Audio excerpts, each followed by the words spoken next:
1. The Torah should be taught only to a proper student, one whose conduct is attractive, or to a person whose behavior is unknown. However, a potential student who follows bad ways should be influenced to correct his behavior and trained to follow a straight path. After he repents, his deeds are examined and he is allowed to enter the house of study to be instructed.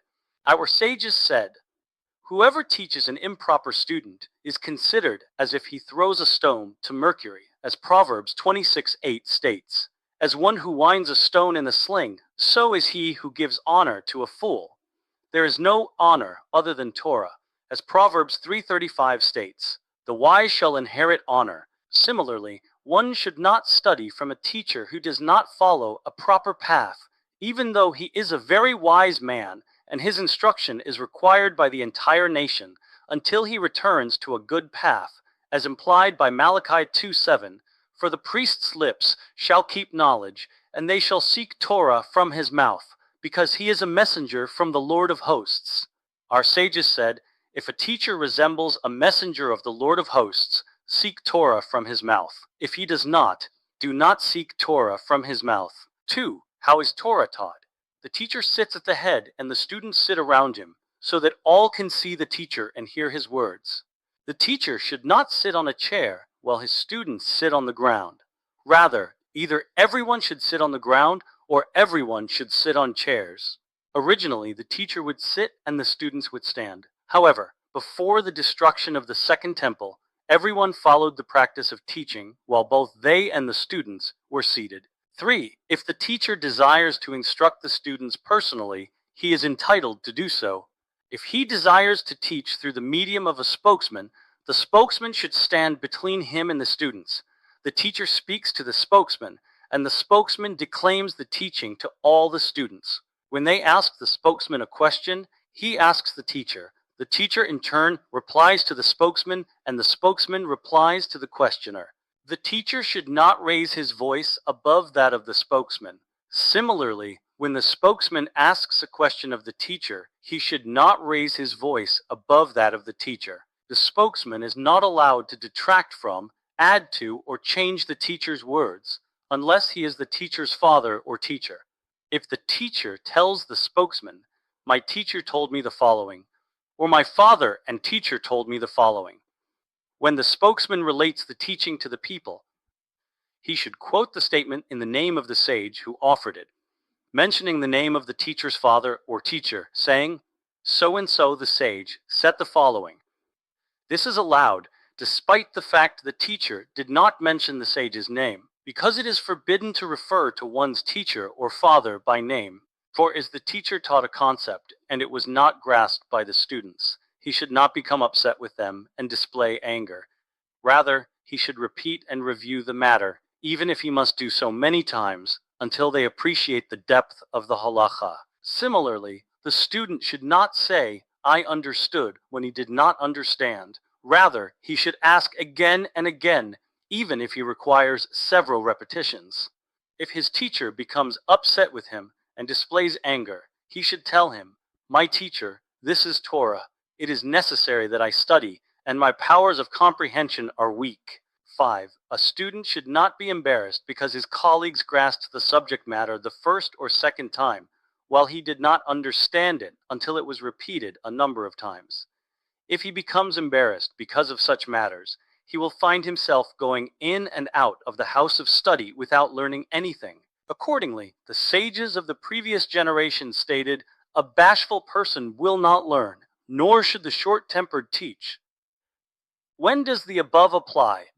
When the students did not understand the subject matter because of its depth or because of their limited powers of comprehension. However, if it appears to the teacher that they are not applying themselves to the words of Torah and are lax about them, and therefore do not understand, he is obligated to display anger towards them and shame them with his words, to sharpen their powers of concentration.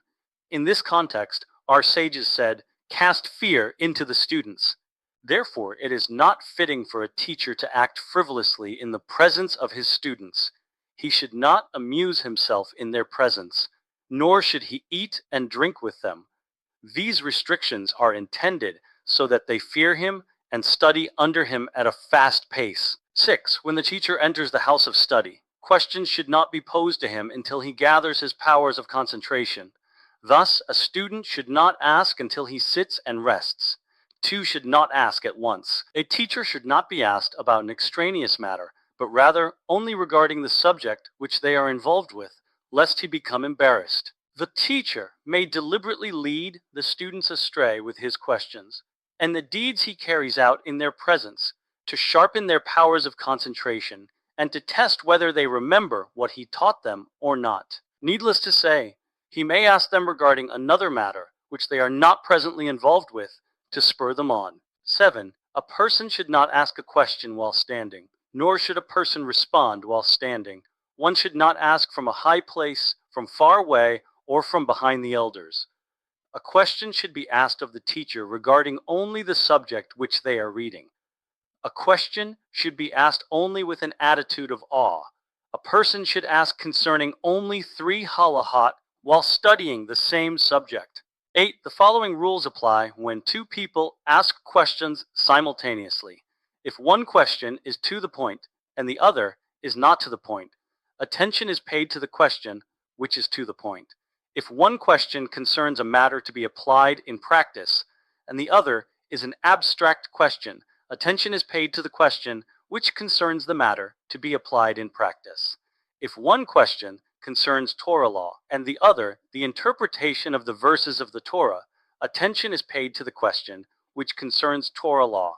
If one question concerns the interpretation of the verses of the Torah and the other Agadah, attention is paid to the question which concerns the interpretation of the verses of the Torah. If one question concerns Agadah and the other the inference drawn from a minor premise to a major one, attention is paid to the question which concerns the inference drawn from a minor premise to a major one.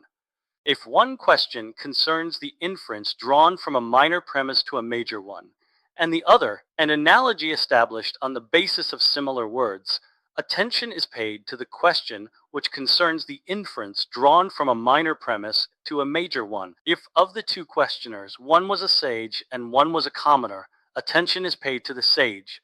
One a student and one a commoner, attention is paid to the student. However, if they are both sages, both students, or both commoners, similarly, if 2 people both ask questions concerning Torah law, or they both wish to reply to what has been previously stated, or both questions concern actual deeds, from this point on, the spokesman has the option of giving precedence to whichever question he desires.